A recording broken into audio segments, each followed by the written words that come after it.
seperti rumput katanya ya. Pada waktu pagi itu tumbuh dan akhirnya sore itu lisut layu. Ya. Dan Musa katakan bahwa umur manusia itu paling 70 tahun, ya. Dan kalau misalnya ada bonus, misalnya 85 tahun atau 100 tahun, ya. Tapi apa namanya? Penuh dengan kesusahan dan kesukaran, ya, penderitaan. Mungkin kalau Musa 120 tahun, ya.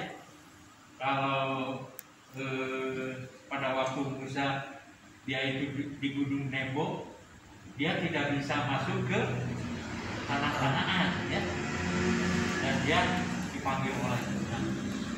Jadi ini merupakan warning di mana di dalam Mazmur pasal 90 ayat 12, ajarlah aku menghitung hari-hariku sedemikian rupa hingga aku beroleh hati yang bijaksana. Jadi di sini berbicara mengenai waktu adalah satu kesempatan yang harus kita raih, ya. Kalau bahasa Yunani-nya sebut kairos, momentum di mana kesempatan itu harus kita raih, dan kalau kita tidak raih maka kesempatan itu hilang. Jadi bapak-bapak dan ibu di sini, mari kita berpacu dengan waktu. Kita belajar di dalam wadah ini, di mana wadah ini satu sarana untuk kita menjangkau jiwa-jiwa, untuk mereka juga boleh dimenangkan, ya. Cara Tuhan itu luar biasa, ya. Kalau untuk memberkati itu, firman Tuhan katakan apa namanya, mujizat itu masih berlaku sampai saat ini. Tapi pada waktu Tuhan Yesus bertanya apakah lebih baik melakukan mujizat atau dosamu diampuni, orang kan kadang-kadang memilihnya mujizat gitu, ya. Tapi sebetulnya mujizat yang terbesar pada waktu kita percaya menerima Yesus, mendapatkan keselamatan.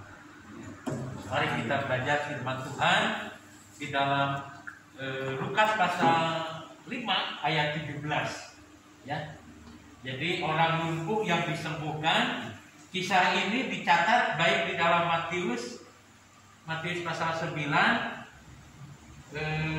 Markus pasal 2, dan Lukas pasal 5. Jadi kalau di istilah teologi disebut Injil sinoptik. Injil sinoptik itu satu berita yang ada kesejajaran. Beritanya sejajar gitu kan. Cuman perbedaan sedikit di sana sini. Kita lihat Pak Tony, ya. Lukas pasal 7. Lukas pasal 5 ayat 17. Kalau nggak salah Lukas 5 ayat 17, orang lumpuh disembuhkan, Pak. Ya. Iya, menyembuhkan orang sakit. Ya, demikian firman Tuhan. Lukas 5 ayat 17. Pada suatu hari ketika Yesus mengajar, ada beberapa orang Farisi dan ahli Taurat duduk mendengarkannya. Mereka datang dari semua desa di Galilea dan Yudea dan dari Yerusalem. Kuasa Tuhan menyertai dia sehingga ia dapat menyembuhkan orang sakit. Ya, terus. Lalu datanglah beberapa orang mengusung seorang lumpuh di atas tempat tidur. Mereka berusaha membawa dia masuk dan meletakkan di hadapan Yesus. Karena mereka tidak dapat membawanya masuk berhubung dengan banyaknya orang di situ, naiklah mereka ke atap rumah, lalu membongkar atap itu dan menurunkan orang itu dengan tempat tidurnya ke tengah-tengah orang banyak, tepat di depan Yesus. Ketika Yesus melihat mereka, berkatalah ia, "Hai saudara, dosamu sudah diampuni." Tetapi ahli-ahli Taurat dan orang-orang Farisi berpikir di dalam hatinya, "Siapakah orang yang menghujat Allah ini? Siapa yang dapat mengampuni dosa selain daripada Allah sendiri?" Akan tetapi Yesus mengetahui pikiran mereka, lalu berkata kepada mereka, "Apa yang kamu pikirkan dalam hatimu? Manakah lebih mudah mengatakan dosamu sudah diampuni, atau mengatakan bangunlah dan berjalanlah? Tetapi supaya kamu tahu bahwa di dunia ini anak manusia berkuasa mengampuni dosa, berkatalah ia kepada orang lumpuh itu, kepadamu kukatakan, bangunlah, angkatlah tempat tidurmu dan pulanglah ke rumahmu. Dan seketika itu juga bangunlah ia di depan mereka, lalu mengangkat tempat tidurnya dan pulang ke rumahnya sambil memuliakan Allah. Semua orang itu takjub lalu memuliakan Allah, dan mereka sangat takut, katanya, hari ini kami telah menyaksikan hal-hal yang sangat mengherankan. Amin. Terima kasih Pak Tony telah membacakan perikop orang lumpuh yang disembuhkan. Ya. Kita akan berdoa terlebih dahulu. Kita dengan hormat Pak Tony berdoa untuk pemberitaan firman Tuhan. Kita satukan hati. Bapak, kami mengucap syukur dan terima kasih ya Tuhan, kalau pada malam hari ini Engkau telah mengumpulkan kami di tempat ini ya Tuhan, bukan karena kuat dan gagah kami, tetapi karena kuasa dan kasih-Mu yang penuh dengan sukacita membawa kami ke tempat ini ya Tuhan. Berkati setiap pertemuan-pertemuan ini ya Tuhan, baik di dalam pujian maupun kesaksian yang kami dengarkan tadi ya Tuhan, kami telah begitu diberkati oleh-Mu ya Bapak. Kalau pada saat ini kami akan mendengarkan sebagian daripada firman-Mu ya Tuhan, biarlah Kau lawat kami satu persatu ya Bapak, Kau jamah hati kami ya Bapak. Bahkan ketika kami tidak mengerti, Engkau sendiri akan memberikan pengertian kepada kami Tuhan. Terutama hamba-Mu Bapak Herudin yang akan membawakan firman ini ya Tuhan. Kau tutup oleh kuasa darah-Mu, Kau berikan kekuatan, kemuliaan maupun hikmat daripada Tuhan untuk senantiasa bisa berbicara kepada kami ya Bapak. Berbicara ya Tuhan, kami siap untuk mendengar. Dalam nama Tuhan Yesus kami mengucap syukur. Haleluya. Amin.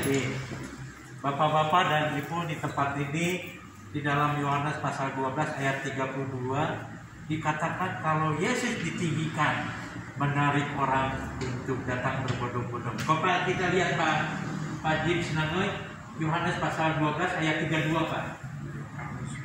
Jadi rupanya bahwa Tuhan Yesus itu dikenal oleh banyak orang karena dia melakukan, ya, Yohanes pasal 12 ayat 32.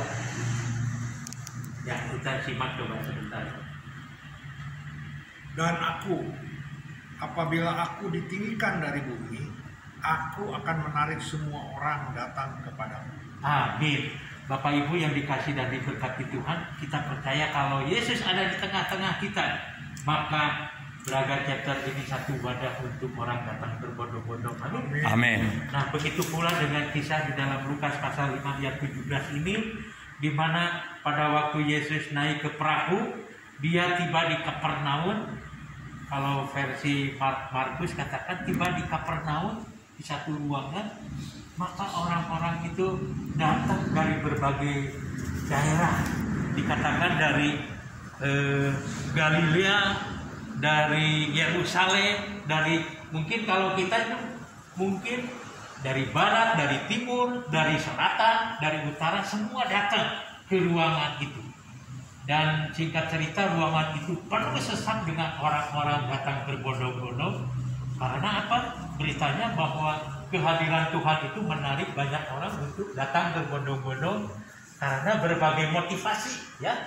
Motivasinya karena Yesus memberikan makan 5.000 orang, bisa menyembuhkan orang yang buta bisa melihat, yang lumpuh bisa berjalan, dan lain sebagainya.